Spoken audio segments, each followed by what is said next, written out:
What's up, everybody? I'm Caleb Ochoa, also known as NFL Caleb 22. This is Betting the NFL Week 4, and I'm here with my co-host, Derek Wellesley, also known as DWeezy. What's going on, man? Not much, just another week ready to dive into these lines and see what we can find for the people.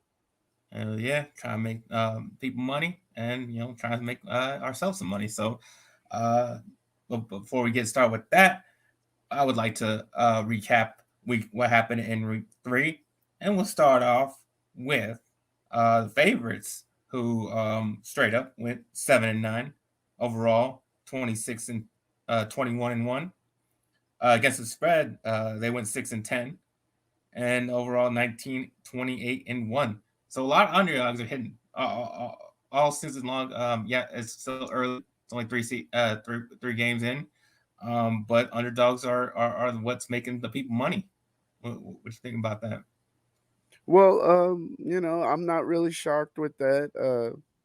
I think that's something we can see to be a bit of the trend more so here in the future because you, people that have been watching regularly, they've heard us talk about our perceptions on what week one is as far as from sort of being that last preseason game to okay, maybe week two is really your week one, so you're still getting out the rust and some of the minor things that keep you from going at full speed as a unit. Uh, so it's quite possibly week three or week four till you see some of these teams potentially capable or in a position where everybody's running full speed. It sounds a little crazy when you're talking about the NFL, but it could just be a change of things that from a gambler aspect, from whether it be against the spread or even a straight up money line underdog. It definitely creates angles for you to take advantage of potential lines and numbers that exist out there. More numbers for you. Home teams went straight up 8-8. Overall 25-22-1. Against the spread, they went 7-9, and overall 25-22-1. So home teams with a little bit of advantage. But most interesting thing is the over unders. Over under went 7-9. With the unders having the advantage, and overall 17-31. So big advantage under. A lot of teams not playing a lot of good defense, and not a lot of points being scored. The under's been hidden for majority time. I mean, I guess you'd be winning a whole lot of money if you just strictly just put a bet on the under on all the games. You'd be profiting pretty big right now.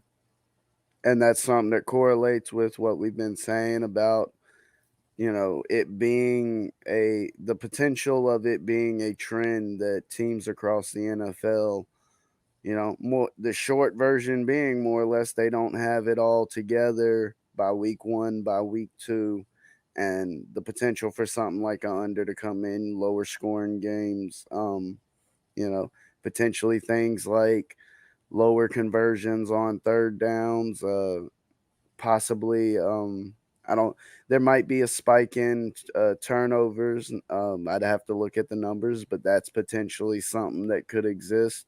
So yeah, it definitely, as I said, it creates angles and potential ways for you the better to try and find good value. All right, and we'll get to the biggest upset of the week. That game was the Jaguars upsetting the Chargers. They were plus 7.5 on the point spread and plus 280 on the money line, and obviously the final score was 38-10. Yeah, just a dominant win for the Jaguars, man. Travis Lawrence looked better each week. Um, he threw 3 touchdowns against the Chargers team, and this Chargers team was everybody was in love with this team in the offseason. They haven't been looking too hot, and yeah, obviously they've been one of the most injured teams in the league right now. Starting at the top with their quarterback Justin Herbert dealing with an injury, but damn, did not see that coming. Jaguar just completely blowing them out like this. I mean, I could see them winning, but um, to just be dominant like that's pretty crazy to me. And also, just it also goes along with my concerns that I've had. That the reason why I didn't wasn't in love with them, why I had them at the bottom of the division, was because of Brandon Staley. I wasn't buying into what he was doing with the team. I think he's the wrong coach for this team. I think he's the main reason to blame, besides the injuries. Because even with the injuries, I mean, you shouldn't be getting blown out 38-10, at least in my opinion. Yeah, I definitely agree with you there. This game shouldn't have been a blowout. One thing I did notice, I wasn't sure if it was within this game. Joey Bosa went down with an injury. He's going to be on IR. While he's going to be out with surgery. That's, another injury. Keenan Allen, I don't think we will see him play this Sunday.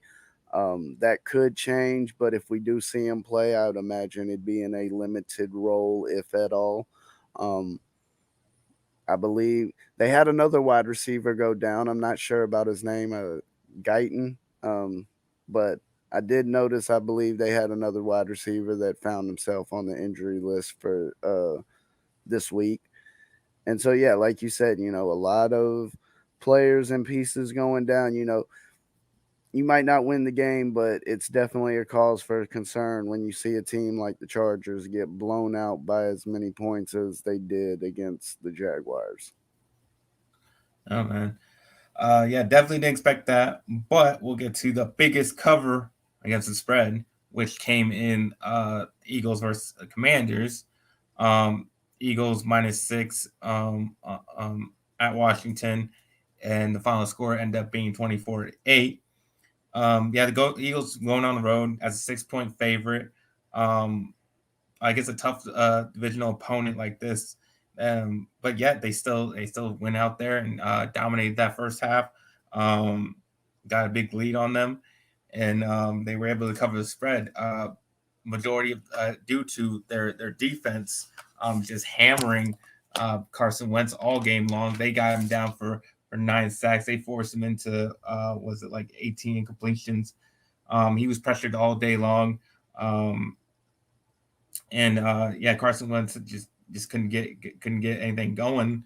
And yeah, and then the Eagles offense, just Jalen Hurts, um, trying to prove that he's more of a thrower than he has been. Obviously, they were mostly based off run game, but in this game, yeah, he was throwing the ball around a little bit. Um, he threw for 3 touchdowns, getting it to Devontae Smith a lot.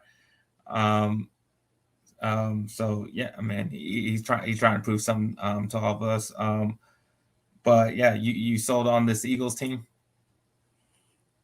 Offensively, no. Defensively, yes. I think they may end up having one of the probably top five front sevens in the league. Um, their defensive line, I believe, is going to just wreak havoc against a lot of teams. Me personally, I have Hassan Reddick over 9.5 sacks in this past game. He got a sack and a half.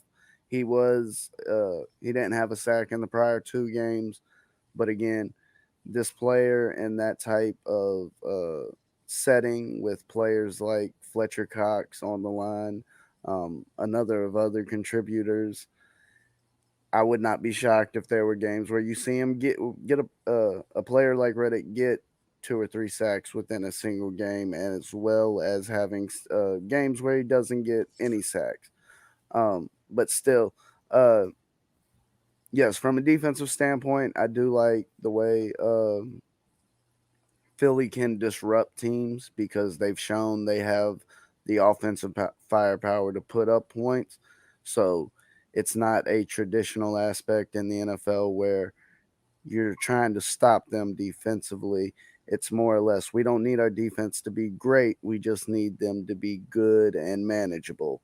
And sometimes, you know, in today's NFL, if a defense can be manageable, force a turnover, force, key third downs, that goes a long way. And with the ability they have at offense, you give them enough shots, it's likely they're going to put up points against you. Mhm. Next, we have the bad beat of the week, which came in the Houston Texans, getting 2.5 points against the Chicago Bears in Chicago. If you took the Texans and the points, you would felt pretty good by chances. I mean, they took a 17-13 lead in the third quarter. You're feeling good with that bet. But even with even when the score was tied up, 2020 in the fourth quarter, nobody's really moving the ball. They're punting all over the place. You still feel like all they need is to just go down, kick a field goal, and take the lead, and you can catch this one in. And then and that chance has it right at the end. They get the possession. Um, all they need to do is go down, score a touchdown with they had like a minute and some change left on the clock. If they get the field goal, they win, obviously. And but what happens on 3rd and 1 on their own 26? Davis Mills just throws a pick on I think on a check down route to the running back or something, and it gets picked off by the linebacker. And right there, Bears have it right there set up for a field goal. All they need to do is run out the time, kick the game winning field goal, and that's exactly what happens. And then obviously the Bears cover by just half a point, and that um, makes it the bad beat of the week. Just any thoughts on this game? Um, I think really both organizations in this game have shown in previous seasons and already, in this season that there's a lot of dysfunction, a lot of I mean, it begs the question what is going on with a lot of this stuff. And so I just from a betting aspect and standpoint, it makes it extremely difficult to try and pin down some of these teams and some of the matchups. You know, a bad matchup like this where you see Houston taking on Chicago, generally that's something that you might just stay away because it's a bad matchup and not knowing what to expect. And as we see this past Sunday, that's kind of the game that you got. Mistakes that you probably wouldn't have seen out of more talented players or, quote unquote, better players. Uh, and that's what makes, a game like that really a coin flip, regardless of what the spread says. Oh, we'll get into what I did last week, and it wasn't anything good. My record was once again, for the third straight time in a row, 2-3. Um, if I'm, might not be winning, but I am very consistent. Um, and so yeah, my overall record right now is 6-9, not very good. But my best pick of out of the two was the Las Vegas Raiders at the Tennessee Titans, plus 2.5. We were differing on this one. Uh, am I right? Uh, You had the Raiders in this one. yes, I believe I did. Yeah, I took the Titans, and they win 22-24. Yeah, I thought I definitely was playing the trends on this one. I was taking the underdogs. I was taking the home team because that's what was hidden. Um, and it worked out for me, and at least in this case. Um, but yeah, I was surprised to see them, the Titans getting 2.5 in this game because they were at home. They should have had a win in week 1, and just the way that the Raiders were coming off these two bad losses, I was even surprised that they weren't getting the home field advantage points. But that's why I was gonna be like, okay, they're getting points, so I was gonna take that all the way. Um, but the Titans bounce back, get Derrick Henry involved. I think that was at least they tried the hardest to, because they even threw him 5 balls and he got 58 yards in receiving, I which he noticed got. that. I wonder what the stats are when the last time Derrick Henry caught 5 passes in a game. Yeah, so they really were trying to get him going, and I think that was key in their win this week. but and then the Raiders, just continue to find ways to blow games, and that's what happened in this one. But yeah, you have a you want to say your best pick? Um, I would probably have to say it would boil down to the Cowboys game. I had the money line last week. I also jumped on a same game parlay where the short version, I was more or less positive a running back for the team would score. So I had two, but if either one hit, it accounted for the loss of the other one. That's the beauty of being able to get plus money. But Ezekiel Elliott score a touchdown and the Cowboys to win was plus 271.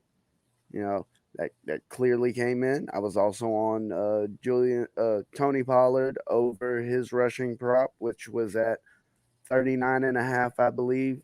Now, yes, he had that big rush, which is always lovely to have when you're betting on a player like that, especially in a rushing prop market. Uh, but if you remove that one rush from his total, I believe he's still covered on the prop. And that's the type of stuff you like to see, where, yes, the book was close to being on the number, but this player having that explosive ability and capability can really be the difference sometimes in hitting a prop.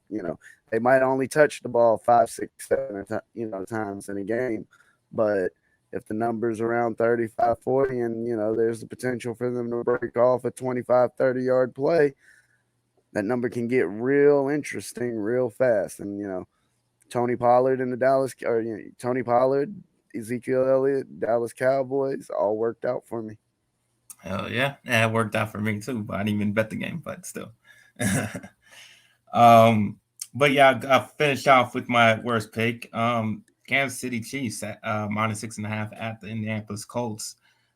This was a complete surprise, complete shock for me, and I think it was for most people. I thought the Chiefs would just go down there, kick their ass. Considering how I think how well they had played the first 2 weeks and how bad the Colts I thought had been playing, especially getting shut out by the Jaguars. But Patrick Mahomes, inaccurate, seemed frustrated. You can obviously see the frustration when he was arguing with his offensive coordinator going into the locker room there. Um, the Colts defense did a good job, um, handling him.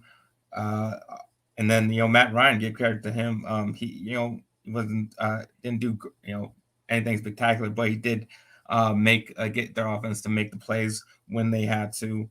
But the Chiefs could have had this. I mean, they might have even covered. They made some bad decisions. I thought they missed they went for like a fake field goal where they could have gone up by the 6, and if they had gone up by 6, I would definitely felt more comfortable about them covering. They chose to do that fake field that just completely did not work. And then just the whole time their kicking was pretty bad overall because they missed a field goal, they missed an extra point. Of course, it's dealing with Harrison Butker's out. I think that might have had to do, obviously that had to do with their backup kid or hadn't gone there, and he wasn't very good. But even that, I still didn't think it would be like even like close to that it would be up in the air whether they would cover or not. I thought that was just going to be a complete blowout. But hey, Colts pulled the upset, so that was what it was. Yeah, I was definitely, I was riding with you with KC last week. Uh, it was definitely a shocker to me. I was at the Panthers game and I kept looking at the scoreboard and just, seeing that score of the KC game, and it was like, that, is that for real?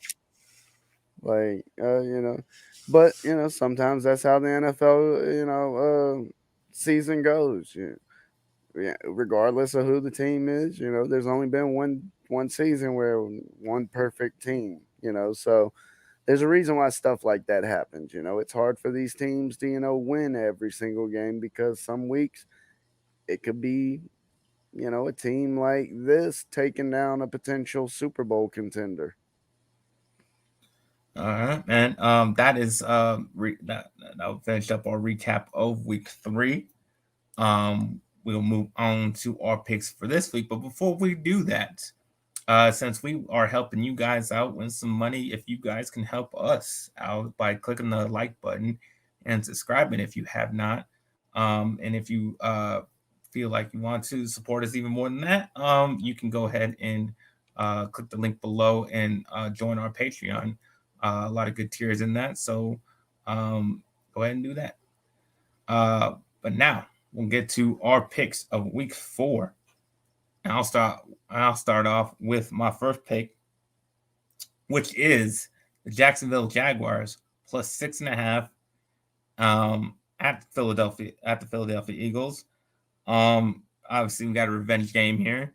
You got old Doug Peterson going back to WP. coaching against his former team who won Super Bowl with.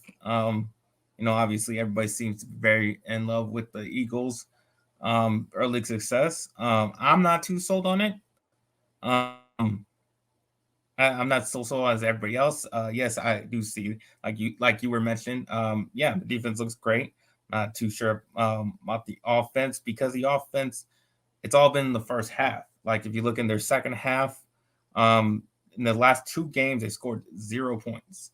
In the second half, they seem to just get that early lead and kind of play defense for the rest of the game and don't really do anything else.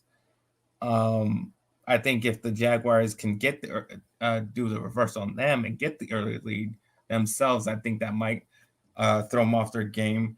Um, and that'll give Trevor Lawrence, who seems like he's getting better and better, he can start putting up points. I mean, he just put up 38 points and 3 touchdowns, so I feel like he's just progressing every game, and I think he be able to take on that strong defense that the Philadelphia Eagles have. Not saying they're gonna win, but I do think they can cover that 6.5 point spread, as well as the Jags. Eagles are just 2-4 against the spread in the last 6 games. So you know what? I'm gonna ride with Trevor Lawrence and the Jacksonville Jaguars to cover this spread. Yeah, I'm not on this game, but I do agree that we are starting to see progression with Trevor Lawrence. I don't know if that continues from a season standpoint. He's definitely playing at a better level than what we saw last season. There's clearly a lot of reasons that could be a factor there. Just Jacksonville being Jacksonville and everything that's gone on there, whether it be Urban Meyer or a number of other things. But he's definitely starting to have maybe a standout season. Um, I do think that this game might potentially come down to a matchup between Trevor Lawrence and the D line of the Philadelphia Eagles. How much pressure they can put on him without blitzing or necessarily bringing extra pressure could potentially sway this game in a lot of different ways. All right, you can go ahead with your first pick.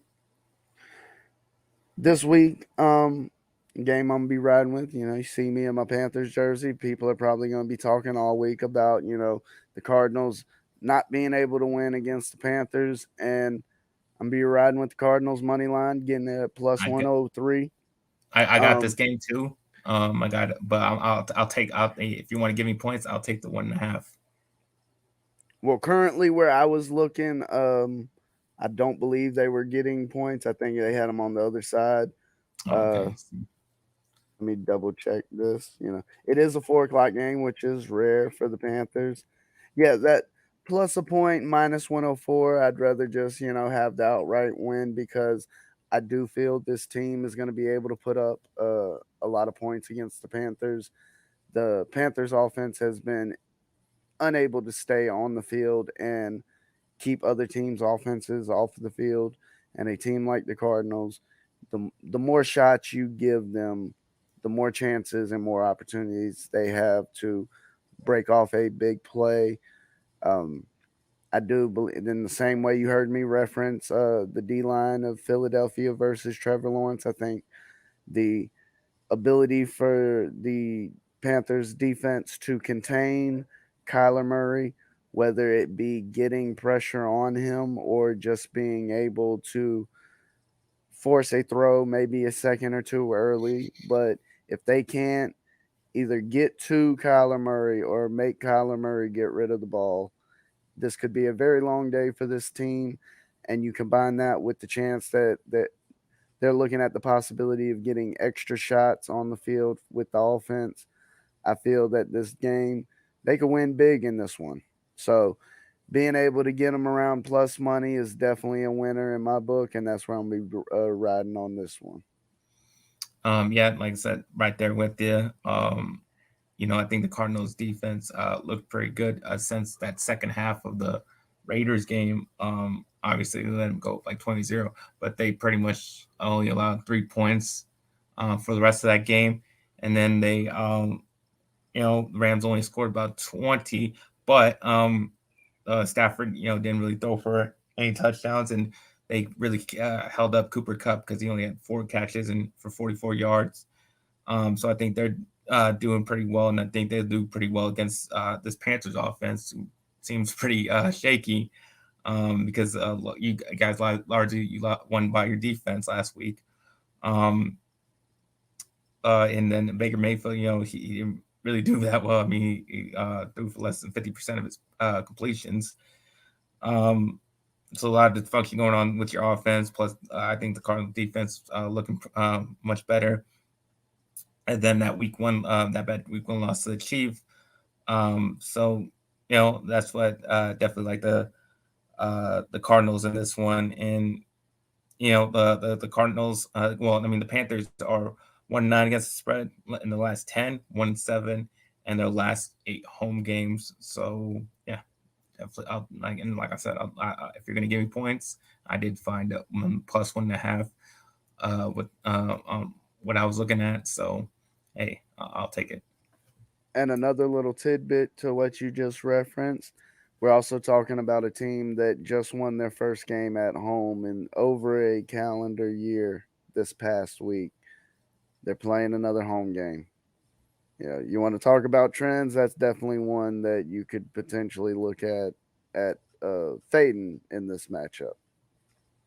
All right, you can go with your second pick. Another game I'll be on, the Cleveland Browns, minus 2.5 in their matchup. Um, Well, I got the same game, but I'm on the opposite side. ooh, yeah, I do think that the rushing attack of Cleveland is, or well, I should say the running back position, because yes, Kareem Hunt is used in the rushing attack, but between Kareem Hunt and um, just the running back threat, whether it be rushing, using Kareem Hunt in the passing game, I do think there's the potential that Amari Cooper can do similar to what we've seen him do in past weeks. As this team gets down into the red zone, we see they become a bit more of a power run team and punch it into the end zone with Nick Chubb. And, I definitely think they win this game by more than 2.5 against a struggling Atlanta Falcons team. Yeah, I like the Falcons this one. I think these teams are pretty similar in the fact that the quarterbacks, not great. I mean, they're pretty average, but and they, just do enough to get the win. I think that they both did that this past week. They obviously both rely on the running game. The Falcons heavily relied on the running game last week. Cordero passed and went for 141 yards and a touchdown. Um, and the Falcons, finally got Kyle Pitts going a little bit. Wasn't anything great, but he was the leading receiver in the game, and I think they can build off of that. I think he can be a major factor in this game. Um, you know, um, I do like taking the home underdogs. So yeah, they're getting +2 at home, so I'll definitely take that. It seems to be hitting. Um, and then the Falcons, perfect 3-0 against the spread this season. So I'll pick them to keep that streak going. Okay. Next game I'm on, I'm be taking the Minnesota Vikings minus 2.5 as they take on the New Orleans Saints. We just saw the New Orleans Saints struggle to put up a cohesive offensive front against the Carolina Panthers. Much of it boiled down to turnovers, not necessarily from the quarterback position, because early in this game we saw Kamara give up, I don't want to say an easy turnover, but a fairly straightforward, got stood up by the defense, and basically a player ripped the ball out. And once it was recovered by the defense, there was literally nobody there to stop them from taking it into the end zone. That defensive touchdown was probably a critical. You just looking at the score, this might have been a 1 point game in that Carolina Saints matchup. Without that, we saw Jameis Winston throw multiple interceptions. Um, and so this Minnesota Vikings team, I see a lot of similarities from the way they're staffed on the roster to the Carolina Panthers. You got Justin Jefferson, you got Adam Thielen, you got Dalvin Cook. Yes, Kirk Cousins can be a liability at times, but he's also shown that he has the ability to make plays. And with the playmakers that I mentioned, minus 2.5, I'll be riding with the Vikings on this one. All right. My next one, I got the Tennessee Titans plus 3.5 at the Indianapolis Colts. Um, yeah, I'm not gonna take too much from the Colts' big win against the Kansas City Chiefs. I thought they were a bad team beforehand. I still think they're a bad team. Even um, after that, and I'm taking a lot of dogs this week. This is just another example of that. Um, I don't think they really the Colts all of a sudden solved all their problems that they were having. Um, before the win, and they lose to the division. Well, at least they don't play well against the division because they tied against the Texans. They got shut out against the Jaguars, and probably won't do well against the Titans either. They don't seem to have a little bit of a hard time to get John Taylor going. He only had 3.4 average last game, only 71 yards. Believe that if the Titans could just hold him back for the same type of game, then I definitely think they can take advantage of that. Obviously, like I said, they're trying to get Derrick Henry involved in every way, whether it's passing game or the run game. They're giving it to him, so I think he can build off of that and do the same this week. Do the same this week, and he gets going. Then I definitely think Titans have a great chance, of covering that spread. And Colts 1-4 against the spread last 5 games, and Titans are 4-1 last 5 against the Colts. So definitely taking the Titans and the points. The next play I'm on, I have the Kansas City Chiefs minus 1.5 in their matchup with the Tampa Bay Buccaneers. We will see Mike Evans coming back in this game, but also we still see the wide receiver depth for the Tampa Bay Buccaneers just at this point, riddled with injuries. Outside of Mike Evans, as far he may be the only person from the starting day roster that we'll see in this game as far as wide receiver.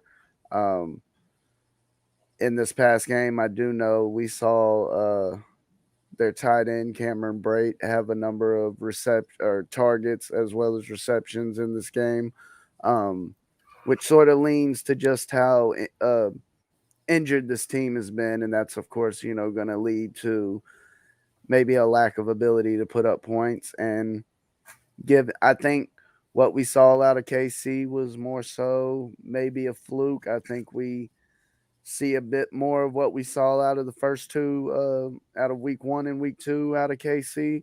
And this game, I'm 1.5.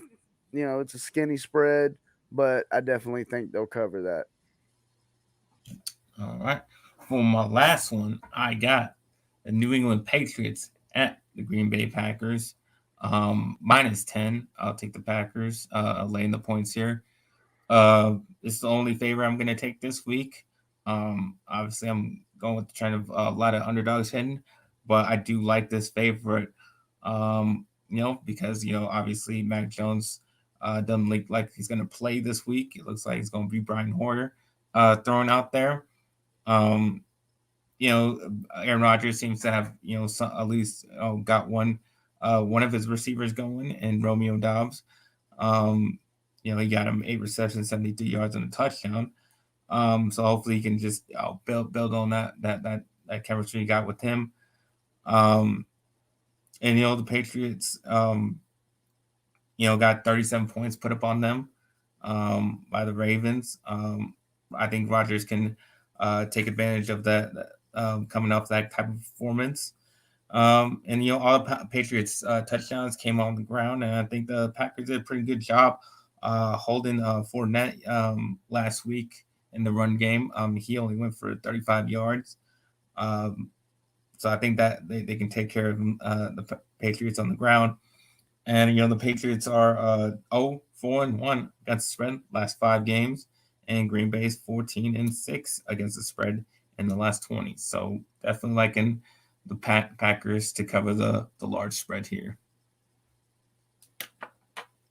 Me, yeah, personally, I think this would be. I'm not a fan of touching spreads this large in the Mm-hmm. NFL, especially with a team like the Packers who have their issues offensively from a personnel standpoint. I definitely think Aaron Rodgers, talent wise, is one of the best quarterbacks in the NFL. I don't think he has the roster around him to consistently go out week after week and do what is necessary for a team to, to win by double digits, because in an instance like this is more than just the offense producing. To a certain degree, you're going to need the defense to stand up, and with the spread that big, you hate to see something like garbage time take that out because the team was able to, you know, put up 7 to 10 points, throughout the last quarter of a game that was a blowout all the way. Yeah, I get it. It's a little bit of risk. I know that. I mean, I think they beat the Bears by double digits. So I think they are capable of scoring points. I do think, yeah, I obviously recognize that they still have problems on offense. Um, but if they can just get going, like I mean, they scored 14. Um, they were able to at least those two quick scores against the Bucks defense, which looks really good. So if they can do that, keep up, do that just more consistently, and especially against this team, I think they can win by 10 points. I think. But did you have your last pick? I think actually we covered all mine because Okay. just you and me riding on a couple of the same games. All right. All right. Then we'll get to our question portion of the show. Um, before that, if you would like a question answered on our show, just leave it down in the comments, and we will answer that for you during this portion of the show. But what I got is, can you explain how the how much the point spread will move during a week when an injury occurs, and whether it's how much it will move if a quarterback's hurt versus a running back or receiver or someone like that, someone very important to the team. How much does the line move when an injury occurs to one of those key positions? It definitely varies position to position and definitely from player to player. Um, you know, there's a difference between a Devonte Adams going down and a number one wide receiver on other teams going down. yes, this would affect the spread in some way, possibly. But with Adams, you might see 2, 3 points potentially come off the board. Um, in other instances with a quarterback, you could, depending on the scenario, you could potentially see maybe even a touchdown swing, depending on the team and the opponent. Um, a team like the Rams, if they're going in with a backup versus a high caliber team, you could see some serious movement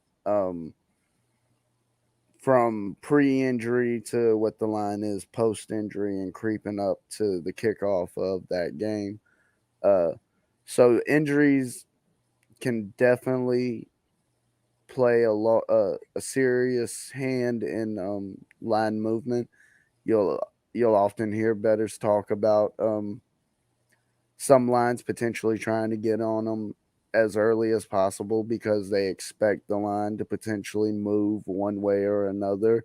Um, this past week, people that after seeing the way that Justin Herbert got whooped up on in that game prior to the Jacksonville matchup, they might have went and tried to jump on the spread then because anticipating that Justin Herbert, even if he didn't start or play, or if he was out there, he wouldn't be 100%. He wouldn't be good to go. It would be more negative than a positive.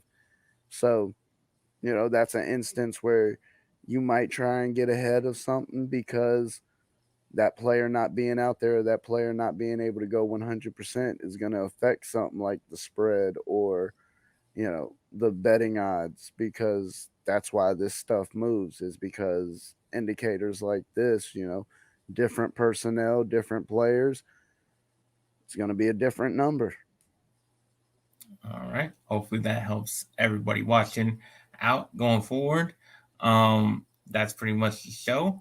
Obviously I've been having some bad weeks here, but hoping to get back going for the winning week, and I hope you all are going to have winning weeks as well. But for now, you can tell the people where they can find you. Yes, y'all can reach me at Backyard Action Media here on YouTube. You can also look out for a segment I do with Lunch Break Hot Take, as well as Ravens Online on Gatekeeper, where I handicap. I give weekly plays on Lunch Break Hot Take, as well as giving some more isolated plays for the Ravens games. And, you know, as I mentioned, Backyard Action Media, where I'm giving a variety of betting content, uh, baseball, NFL. As we get on into the NBA season, I'll be covering and giving betting plays for basketball as well. All right. You can find me at NFL Caleb 22 on Instagram and Twitter. And you can find me on this channel on Good Friends, Better Rivals with Ferris on Mondays, talking Cowboys and Giants. And you can find my articles that go along with this show on our website at letsgetreadynetwork.com. So go please check all that out.